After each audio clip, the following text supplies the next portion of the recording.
बहुत ही hot topic है दोस्तों आज AEPS।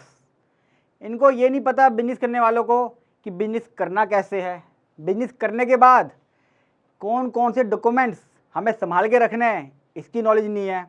सेविंग अकाउंट यूज़ करूं या करंट अकाउंट, सबसे बड़ी कन्फ्यूज़न। बिना गेटवे के ही काम करे जा रहा हूँ, ये कन्फ्यूज़न। कैसे इन चीज़ों को मेंटेन किया जाए और कौन कौन से डॉक्यूमेंट मुझे संभाल के रखने हैं कितने सालों तक, ताकि इनकम टैक्स का कभी कोई नोटिस ना आए, बताऊंगा आज वीडियो के अंदर। एंड तक जो देखिएगा कि AEP वाले बिजनेस कैसे करते हैं, कौन कौन से डॉक्यूमेंट्स मेंटेन करते हैं, उनकी सेल क्या होती है, सेविंग अकाउंट या करंट अकाउंट, गेटवे कौन सा बेस्ट है और कौन सी आपकी सेल होती है और आईटीआर के अंदर आपने दिखाना कैसे, बहुत इंपॉर्टेंट है। पहला पॉइंट बता दोस्तों, AEPS आधार अनेबल पेमेंट सिस्टम। जिस तरह एक बैंक होता है बड़े लेवल पे, इसको हम कहते हैं मिनी बैंक। इसके अंदर आप बैंकिंग सर्विस ऑफर करते हैं, कैश डिपॉजिट करना, विड्रॉ करना, आधार बेस होता है, आधार मोबाइल नंबर से लिंक होता है, उस पर OTP आता है, 49,000 तक भेज सकते हैं। अलग अलग कंडीशन है, 25,000 भी है बेस टू बेस। तो ये सब सर्विस हैं, मैं इनके बारे में ज़्यादा नहीं बताऊँगा क्योंकि मेरा मैटर है आपको कहीं भी इनकम टैक्स में किसी तरह की दिक्कत ना। और सबसे ज़्यादा बेचारे ये प्रॉब्लम में रहते हैं, छोटे स्मॉल लेवल पे शुरू करते हैं, इस तरीके से दिक्कतें नहीं आती हैं कि इनको पता ही चल पाता। तो मैं बता देता हूँ कि सर्विस के बाद इनको क्या रिकॉर्ड मेंटेन करना है। सबसे इम्पोर्टेंट, एक हमें KYC का रजिस्टर मेंटेन करना मैंडेटरी है। हालांकि गाइडलाइंस होती हैं, जब आप वो लेते हो, API लेते हो AEPS के लिए, यानी कि ऑथराइजेशन लेते हो, तब कहा जाता है कि ये कागज़ संभाल के रखने हैं। लेकिन होता क्या है, फटाफट तेरा आधार आया, ये ले 25,000 दिया, करंट अकाउंट में जमा कर दिया। ये झमेलेबाजी हम कर लेते हैं, हम कहते हैं कौन करें चीज़ों को। लेकिन जब केस लगता है इनकम टैक्स में, मैं कहता हूँ ये पैसा कहाँ से आया बताना, पता नहीं सर कौन था, मोबाइल नंबर भी याद नहीं है, पीछे की बात है, कौन याद रखता है, फलाना ढिंका, ये कोई मेरा पैसा है, मेरे पास तो 25,000 कैश आया था, मैंने अकाउंट में जमा कराया और 25,000 दे दिए, उसके बदले मेरे को 250 रुपये मिले बस। अरे भैया ये तेरे को पता है, इनकम टैक्स वाले को कैसे बताएगा। तो ये चार दोस्तों संभाल के रख लेना, जिसके अंदर टाइम प्रॉपर क्या टाइम रहेगा वो आएगा इसके अंदर। आधार संख्या, हालांकि लास्ट 4 डिजिट जरूरी है, लेकिन आप पूरा आधार नंबर जरूर रखिए। ग्राहक का नाम प्रॉपर, ये घसीटे मार रखे होते हैं, मैं केस कराता हूँ ना, घसीटे मार रखे होते हैं, लाला, चीका, पुका, भाई ठीक से नाम लिखो, प्रॉपर पता चल जाए। RR नंबर, लेन देन की स्थिति जो आपको जनरेट होता है, कितना अमाउंट उसने विड्रॉ करा, ग्राहक के हस्ताक्षर। इसके अंदर मैं एक बार दिखा देता हूँ, पूरा ठीक से देख लीजिए इसको, चार्ट को। अपने मोबाइल की स्क्रीन को बड़ा कर लीजिए, डेफिनेशन को थोड़ा HD कर लीजिए, ताकि मेरी वीडियो देखने में थोड़ा सा मजा आए। अब दोस्तों इसके साथ आप अपना आप ऐड कर सकते हो, ये मैनुअली भी मेंटेन कर सकते हो। एक रजिस्टर लिया, उस पर लकीरें खींची, डेट वाइज बना सकते हो आप, इसमें पैन कार्ड ऐड कर लिया। मेन इंपॉर्टेंट पैन कार्ड की कॉपी है, यानी कि पैन नंबर, और चेक कर लें पैन नंबर लिखने में साफ हो। ऐसा ना हो A फॉर एप्पल बना रहे हो, बनी कुछ छोड़ जाए, क्या होता है घसीटा मार देते हैं हम। थोड़ा सा इसको ढंग से बनाना है। इस रिकॉर्ड के साथ साथ और क्या क्या ध्यान रखना है ये भी आपको बताता हूँ मैं। बहुत इंपॉर्टेंट पेज है ये वाला APS वालों के लिए। बहुत सारी क्वेरी आई थी AEPS के लिए, तो मैंने कहा बना देता हूँ मैं। इनकम टैक्स को कैसे फाइल करते हैं, सबसे ज़्यादा इंपॉर्टेंट ये है। भैया नोटिस आता क्यों है, मेरी ट्रांजेक्शन हो गई 5 करोड़ की, इनकम हुई है मेरी 5 लाख रुपए की या 50,000 रुपये की, ITR फाइल नहीं करता क्यों। मैं पूछता हूँ उससे, भाई मेरी इनकम 50,000 रुपये की, ITR फाइल करनी है। वो कहता है ज्योति नहीं जी 5 लाख तक माफ़ है। कहता है अच्छा, बात खत्म।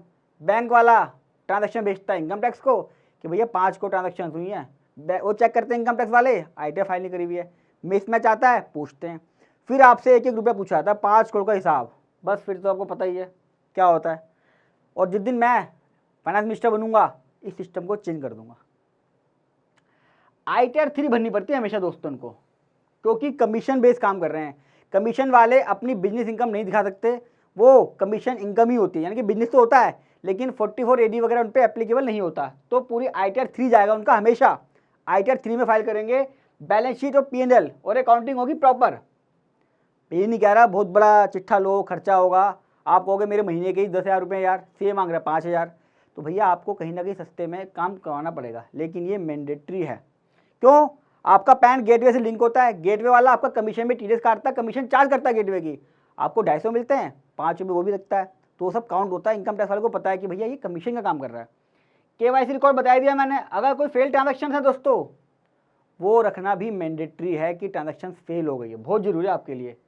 और जो आपकी कमीशन है वो चार्जेज हैं जो आप लेते हो किसी भी चीज़ के लिए, चाहे आप स्टेटमेंट डाउनलोड करवाने के 50 रुपये ले रहे हो, आपकी इनकम वही है और कमीशन इनकम है, वो ध्यान रखिएगा चीज़ का। और वो आपकी क्या है, सेल और टर्नओवर। जब मैं ITR भरता हूँ AEPS वाले 70 पेज की स्टेटमेंट दे देते हैं।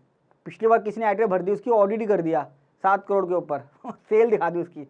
अरे भैया वो आपकी सेल नहीं है, 25,000 रुपये आपके पास आए, 25,000 में ट्रांसफ़र कर दिए। आप एक मीडिएटर हो, आप इस चीज़ को समझो कि आप एक मीडिएटर हो, आप बैंक के बिहाफ पे काम कर रहे हो। बैंक वाला हमसे कैश लेता है, जमा करता है, निकालता है, उसकी सेल है क्या? वो जो बिजनेस की इनकम है वो कमीशन इनकम है उसकी, तो ये आपकी सेल है। किसी ने 5 करोड़ का काम करा, मैं मानता हूँ 5 करोड़ पे उसका 8 लाख का कमीशन इनकम बनी, कमीशन है, स्टेटमेंट डाउनलोड करी, तो ये इसकी सेल है, ये इसकी सेल है। अब इसमें से क्या करेगा वो, आज मैंने पेन चेंज करा है, अच्छा लग रहा है मुझे कलर वाला।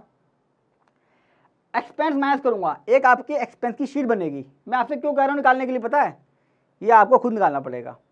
हम कहते हैं 500 रुपये में मेरी ITR फाइल कर दे, 500 वाला आदमी आपसे कुछ नहीं देखता, कुछ नहीं पूछता, वो अपनी मर्जी से लिया। 5 लाख टैक्स जमा कराना नहीं होता, आपको भी पता है कि भैया 5 लाख तक दिखानी है, जो दिखा टैक्स ना लगे, ये वर्डिंग होते हैं मेरे पास जब आते हैं, तो ही वर्डिंग ये होते हैं कि टैक्स ना लगे उतना भर दे। वो अपनी मर्जी दिखाया था कुछ भी, उसे ये नहीं पता इनकम कितनी लेनी है, खर्चा कितना लेना है, कुछ भी मैचिंग नहीं होती। आपने अपनी सैलरी, अगर आपने कोई बंदा रखा हुआ है सैलरी के लिए, रेंट के दे रहे हो, कोई छोटा सा ऑफिस खुला हुआ रेंट है, तो इलेक्ट्रिसिटी का खर्चा, गेटवे की जो कमीशन है वो भी माइनस होती है। स्टेटमेंट आती है, उसमें कमीशन लिखी होती है, वो देख लीजिए कितनी कमीशन है, उस खर्चे को बुक कीजिएगा। ये सब आपके खर्चे हैं, ये इसमें से माइनस हो जाएंगे। जो भी नेट प्रॉफिट आएगा उसके ऊपर आपको टैक्स पे करना है दोस्तों। और एक बार बता दूँ, टैक्स 5 लाख तक नहीं है अगर प्रॉफिट है तो। एग्जाम्पल के लिए 8 लाख मेरी जो कमीशन इनकम आई है वो है मेरी, सब कुछ मिला के। इसमें मैं कहता हूँ मेरे 2 लाख का खर्चा हो गया मोटा मोटा, तो 8 लाख में से 2 लाख गए, बचे 6 लाख। मैं मानता हूँ अगर आपने सेविंग कर ली 80IC की, सब ये 1 लाख की है, तो 5 लाख तक तो कोई टैक्स है ही नहीं। तो ये आपको अपनी एक समरी बनानी पड़ेगी, और ये समरी आपकी बैंक स्टेटमेंट से मैच होनी चाहिए दोस्तों। एक बैंक स्टेटमेंट ही है जिससे पता चलता है, और जितनी भी बैंक की एंट्रीज हैं जो पीछे दिखाया मैंने रिकॉर्ड, उससे मैच हो गई, पैसा आया गया, ये रहा पैन कार्ड, ये रहा आधार कार्ड, इससे मैच हो सकता है, फ़ोन नंबर ये रहा, तो वेरीफाई हो जाता है।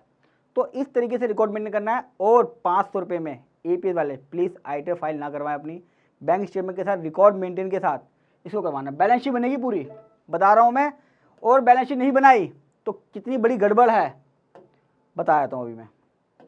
ये देख लीजिए, हमेशा करंट अकाउंट यूज़ करना है। और मेरी हर वीडियो में दोस्तों एक एक्सपर्ट एडवाइस होती है, बहुत ही प्रैक्टिकल वर्किंग करके मैं ये पॉइंट बनाता हूँ, इसलिए कहता हूँ वीडियो को आखिर तक जरूर देखिएगा। कौन सा पॉइंट आपको लाखों का फ़ायदा दे जाए दोस्तों, पता नहीं है कौन से सर्कमस्टांसेस में कौन सा पॉइंट काम आ जाए। हमेशा गेटवे यूज़ करिए। लोगों ने क्या करा, खोल रखे हैं ऐसी सेविंग अकाउंट यूज़ करना शुरू कर दिया। भैया सेविंग अकाउंट ट्रेस होता है, गेटवे के साथ करंट अकाउंट यूज़ करना है आपने। करंट अकाउंट 6 साल तक रिकॉर्ड मेंटेन करना है, सबसे इंपॉर्टेंट तो यही है दोस्तों। इतना बड़ा रजिस्टर बन जाएंगे, संभाल के कब तक रखना है, 6 साल तक संभाल के रखना है कम से कम, मैं आपको बता रहा हूँ। ITR फाइल कर रहे हो तो, अगर ITR फाइल नहीं कर रहे हो फिर 10 साल तक रखना पड़ेगा संभाल के। क्या क्या संभाल के रखना है, KYC जो रजिस्टर है, जिसमें आप लिखते हो आधार, ट्रांजेक्शन, अमाउंट का निकला, वो आपका बैंक से मैच हो जाएगा। बैंक स्टेटमेंट, पूरी बैंक स्टेटमेंट संभाल के रखनी है। और बैलेंस शीट जो बनानी है, CA साइन भी करेगा, कई बार साइन नहीं करने पड़ते। 1.5 लाख की पेनल्टी है अगर आपने रॉन्ग फाइलिंग करी ITR की। छोटी सी चीज़ होती है दोस्तों, लेकिन बड़ी कब बन जाती है पता नहीं चलता।